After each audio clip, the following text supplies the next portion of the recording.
नमस्कार दोस्तों, स्वागत है आपका स्टडी विद नील में। दोस्तों आज बात करने वाले हैं जो पिछली परीक्षाओं में प्रश्न पूछे गए हैं, उन महत्वपूर्ण प्रश्नों के बारे में चर्चा करने वाले हैं, वो भी प्राचीन भारत के इतिहास से संबंधित। चलिए शुरू करते हैं आज का वीडियो बिना किसी देरी से। पहले क्वेश्चन की तरफ चलते हैं दोस्तों। पहला क्वेश्चन है, सिंधु सभ्यता संबंधित है, जो सिंधु घाटी सभ्यता है वो किससे संबंधित है? तो आंसर हो जाएगा आद्य ऐतिहासिक युग से। जो सिंधु सभ्यता है वो आद्य ऐतिहासिक युग से संबंधित है। अगला क्वेश्चन है दोस्तों, कौन सी सभ्यता सिंधु घाटी सभ्यता के समकालीन मानी जाती है? तो सिंधु घाटी सभ्यता के समकालीन दोस्तों मेसोपोटामिया की सभ्यता है, जो मिस्र की सभ्यता है, ये मानी जाती है। अगला क्वेश्चन है दोस्तों, हड़प्पा नगर की खोज किसने की थी?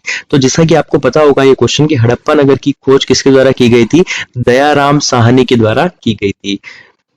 पुरातत्वविद थे ये, इनके द्वारा इसकी खोज की गई थी। अगला क्वेश्चन है, निम्न में से किसकी खेती हड़प्पा वासी करते थे? हड़प्पा वासियों के द्वारा दोस्तों गेहूं, जौ और कपास तीनों की खेती किया करते थे। यानी कि इसका आंसर जो हो जाएगा वो हो जाएगा यह सभी। जो हड़प्पा वासी थे वो इन सभी फसलों की खेती किया करते थे। अगला क्वेश्चन देखते हैं, हड़प्पा कालीन स्थल जो लोथल है, लोथल किस नदी के किनारे उपस्थित था? जो लोथल जो स्थल है वो दोस्तों भगवा नदी के किनारे, भगवा नदी के किनारे लोथल स्थल उपस्थित था। अगला क्वेश्चन है दोस्तों, निम्न में से किस स्थान के उत्खनन में तांबे की मोहरें प्राप्त हुई थी? तो इसका आंसर हो जाएगा हड़प्पा। अगले क्वेश्चन की तरफ चलते हैं दोस्तों। अगला क्वेश्चन है, निम्न स्थानों में किस एक स्थान पर सिंधु घाटी सभ्यता से संबंधित जो विख्यात वृषभ मुद्रा है वो कहां से प्राप्त हुई है? सीधा सिंपल क्वेश्चन है कि सिंधु घाटी सभ्यता में वृषभ मुद्रा जो है वो कहां से प्राप्त हुई है? तो मोहनजोदड़ो से ये वृषभ मुद्रा प्राप्त हुई है। अगले क्वेश्चन की तरफ चलते हैं। अगला क्वेश्चन है दोस्तों, बीना दुर्गा का एकमात्र सिंधु नगर कौन सा था? बीना दुर्गा का एकमात्र सिंधु नगर कौन सा था? चन्हुदड़ो। अगला क्वेश्चन है दोस्तों, सिंधु सभ्यता के निम्नलिखित शहरों में से कौन सा एक जल प्रबंधन के लिए जाना जाता है? तो कौन सा जल प्रबंधन के लिए जाना जाता है? धोलावीरा स्थल जो है वो जल प्रबंधन के लिए जाना जाता है। अगला क्वेश्चन है, निम्न में से कौन सिंधु घाटी सभ्यता के प्रमुख धरोहर है? सिंधु घाटी सभ्यता की प्रमुख धरोहर क्या है दोस्तों? कुबड़ वाला सांड बिल्कुल हो जाएगा। पशुपति शिव की मूर्ति ये भी हो जाएगा। विशाल स्नानागार ये भी एक विशेषता है सिंधु घाटी सभ्यता के जो शहर है उनकी। आंसर है यह सभी। तो ये चारों आंसर क्या हो जाएंगे? बिल्कुल सही हो जाएंगे। तो क्या आंसर हो जाएगा इसका? यह सभी स्थल जो है वो, ये सभी जो विशेषताएं हैं वो बिल्कुल सिंधु घाटी सभ्यता के लिए सही हो जाएगी। अगला क्वेश्चन है, आरंभिक वैदिक काल में वर्ण व्यवस्था आधारित थी। जो वर्ण व्यवस्था थी वो किस आधार पर वर्ण व्यवस्था निर्धारित की गई थी? तो दोस्तों व्यवसाय के आधार पर की गई थी।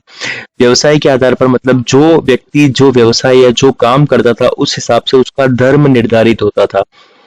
अगला क्वेश्चन है दोस्तों, निम्न में से किस नदी को ऋग्वेद में मातेत्मा, देवीत्मा एवं नदीत्मा, तीन नाम है दोस्तों। पहला हो जाएगा मातेत्मा, दूसरा हो जाएगा देवीत्मा और तीसरा हो जाएगा नदीत्मा से संबोधित किया गया है। तो क्या आंसर हो जाएगा? दूसरा, सरस्वती। अगला क्वेश्चन है, निम्न में कौन सा वेद कर्मकांड प्रधान है? तो कौन सा वेद कर्मकांड प्रधान हो जाएगा दोस्तों? यजुर्वेद जो है वो कर्मकांडों से संबंधित है। सामवेद दोस्तों संगीत से संबंधित है। यजुर्वेद क्या है? कर्मकांडों से संबंधित हो जाएगा। अगला क्वेश्चन हो जाएगा दोस्तों, किस वेद को भारतीय संगीत का मूल कहा जाता है? जैसा कि मैंने आपको बताया था कि सामवेद आप स से याद रख सकते हैं, स से सामवेद और स से क्या हो जाएगा? संगीत। तो यहाँ पर आंसर क्या हो जाएगा? सामवेद को क्या कहा जाता है दोस्तों? भारतीय संगीत का मूल कहा जाता है। अगला क्वेश्चन है, किस वेद में सभा और समिति को प्रजापति की दो पुत्रियां कहा गया है? तो सभा और समिति प्रजापति की दो पुत्रियां अथर्ववेद में कहा गया है। अथर्ववेद में सभा और समिति को प्रजापति की दो पुत्रियां कहा गया है। दोस्तों ये सारे क्वेश्चंस एग्जाम में पूछे गए हैं, मतलब ये थोड़े से इंपॉर्टेंट हो जाते हैं, ये आपको ध्यान रखने हैं सभी क्वेश्चन। किस वेद में जादुई माया और वशीकरण का वर्णन है? किस वेद में जादुई माया और वशीकरण का वर्णन है? तो ये जादुई माया, ढोंग, आडंबर ये सब किस में हो जाएंगे दोस्तों? अथर्ववेद में ये सारी विशेषता हो जाएगी। और सभा और समिति को प्रजापति की पुत्रियां भी अथर्ववेद में ही कहा गया है। सत्यमेव जयते किस उपनिषद से लिया गया है? बहुत बार एग्जाम में क्वेश्चन पूछा गया है और वेरी इंपॉर्टेंट क्वेश्चन, आप इसे याद करना है आपको। मुंडकोपनिषद हो जाएगा। जो सत्यमेव जयते हैं वो किस उपनिषद से लिया गया है? मुंडकोपनिषद से लिया गया है। बौद्ध तथा जैन ग्रंथों में छठी ईस्वी पूर्व की कितनी महाजनपदों का उल्लेख मिलता है? तो इसका आंसर क्या हो जाएगा दोस्तों? इसका आंसर हो जाएगा सी वाला, यानी कि ये 16 वाला हो जाएगा, मतलब ये वाला आंसर हो जाएगा इसका। 16 महाजनपद आपको पता है उस टाइम पर कितने महाजनपद हुआ करते थे बौद्ध और जैन धर्म में, मतलब ये 500 ईसा पूर्व के आसपास की बात है, तब कितने महाजनपद थे? 16 महाजनपद थे। नेक्स्ट क्वेश्चन है, अंग महाजनपद की राजधानी क्या थी? दोस्तों अंग की राजधानी चंपा, अंग महाजनपद की राजधानी क्या थी? चंपारण थी। जैन धर्म के प्रथम तीर्थकर दोस्तों अगर आपने जैन धर्म कभी पढ़ा है तो आपको याद होगा कि प्रथम तीर्थकर कौन थे? ऋषभ देव। ठीक है, अगला क्वेश्चन है, महावीर स्वामी ने अपने उपदेश किस भाषा में दिए थे? जो महावीर स्वामी है उन्होंने अपने उपदेश, आपको थोड़ा सा बता दूं दोस्तों, जो जैन धर्म होते हैं उनकी भाषा क्या थी? प्राकृत थी। बौद्ध धर्म है उनकी भाषा क्या है दोस्तों? पाली है। ठीक है, तो यहां से महावीर स्वामी किस धर्म से थे? जैन धर्म से थे, और इनकी भाषा क्या हो जाएगी? ये प्रकृति को आप थोड़ा सा करेक्शन कर सकते हैं दोस्तों, ये क्या हो जाएगा? प्राकृत। ठीक है, तो जैन धर्म की भाषा क्या हो जाएगी? प्राकृत हो जाएगी। अगला क्वेश्चन है दोस्तों, भगवान महावीर का प्रथम शिष्य था, भगवान जो महावीर थे उनका प्रथम शिष्य कौन था दोस्तों? यहाँ पर हो जाएगा जमाली जो है भगवान महावीर का प्रथम शिष्य था। अगला क्वेश्चन है, महावीर के संदर्भ में किन निम्न युगों पर विचार करें, निम्न युग्मों पर विचार करें एवं असत्य युग्म का चयन करें, इस टाइप से क्वेश्चन दिया गया है। तो दोस्तों यहाँ पर महावीर का जन्म कुंडग्राम में हुआ था, कुंडलग्राम भी बोलते हैं इसे, और ये वैशाली में पड़ता है, ये बिल्कुल सही है। महावीर के पिता का नाम सिद्धार्थ था जो ज्ञात्रक कुल के थे, ये भी बिल्कुल सही है। महावीर की माता का नाम त्रिशला था जो कि चेतन की बहन, बिल्कुल सही हो जाएगा। महावीर की पत्नी का नाम यशोधरा नहीं हुआ दोस्तों, महावीर की पत्नी का नाम क्या हो जाएगा? यशोदा। और जो अपन ने जमाली की बात करी थी अभी, जमाली दोस्तों इनका दामाद भी था और सबसे पहला शिष्य भी था जो है। अगला क्वेश्चन है दोस्तों, जैन धर्म की पहली संगति कहाँ हुई थी या पहली सभा कहाँ हुई थी? तो जैन धर्म की पहली सभा कहाँ हुई थी दोस्तों? पाटलिपुत्र में हुई थी। ठीक है, अगले क्वेश्चन की तरफ चलते हैं दोस्तों। अगला क्वेश्चन है आपके सामने, एक सेकेंड, हाँ नेक्स्ट क्वेश्चन की तरफ चलते हैं। अगला क्वेश्चन है, बुद्ध का जन्म हुआ था, तो गौतम बुद्ध थे, उनका जन्म कहाँ हुआ था दोस्तों? लुम्बिनी ग्राम में हुआ था। बुद्ध का जन्म कहाँ हुआ था? लुम्बिनी ग्राम में हुआ था। अगला क्वेश्चन है, भगवान बुद्ध ने अपना पहला उपदेश कहाँ दिया था? सबसे पहला उपदेश जो था वो कहाँ पर दिया था दोस्तों? वो दिया था सारनाथ में। जो है भगवान बुद्ध का सबसे पहला उपदेश उन्होंने सारनाथ में दिया था।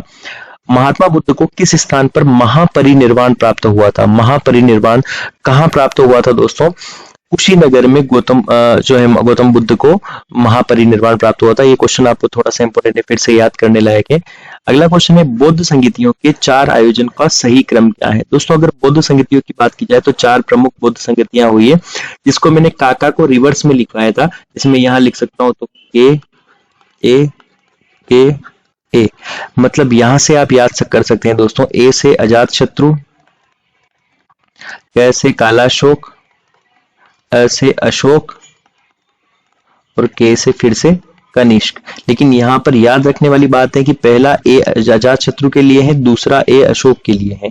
तो यहाँ पर आप ऑप्शन से चेक करेंगे, सबसे पहले नंबर पर ए से कालाशोक नहीं होगा, कनिष्क नहीं होगा, ए से अशोक नहीं होगा दोस्तों, अजात शत्रु हो जाएगा। तो अजात शत्रु, ये कालाशोक पूरा नाम आप लिखोगे तो ये कालाशोक हो जाएगा, फिर अशोक और फिर कनिष्क। ये आपका चौथा जो आंसर है वो बिल्कुल सही हो जाएगा। अगला क्वेश्चन है, हर्यक वंश का संस्थापक कौन था? दोस्तों हर्यक वंश का जो संस्थापक था वो था बिंबिसार। और लास्ट क्वेश्चन है आज का 30 वाला, पाटलिपुत्र की स्थापना किस शासक ने की थी? तो जो पाटलिपुत्र है उसकी स्थापना करी थी उदयन ने कही थी। ठीक है दोस्तों, आज के वीडियो में इतना ही। लेकिन अगर आप इस वीडियो की पीडीएफ प्राप्त करना चाहते हैं तो इस पीडीएफ को आप दोस्तों टेलीग्राम चैनल, जिसका लिंक आपको डिस्क्रिप्शन में दिया गया है, वहां से आप इसे डाउनलोड कर सकते हैं स्टडी विद नील से। आप हमारे इंस्टाग्राम पेज को भी फॉलो कर सकते हैं, नील_4166 से आप इसे इंस्टॉल जो है हमें कुछ भी अगर आपकी क्वेरीज है तो आप हमें पूछ सकते हैं और हमें फॉलो भी कर सकते हैं। आज के वीडियो में इतना ही, मिलते हैं अगले वीडियो में, तब तक के लिए बाय बाय, गुड नाइट।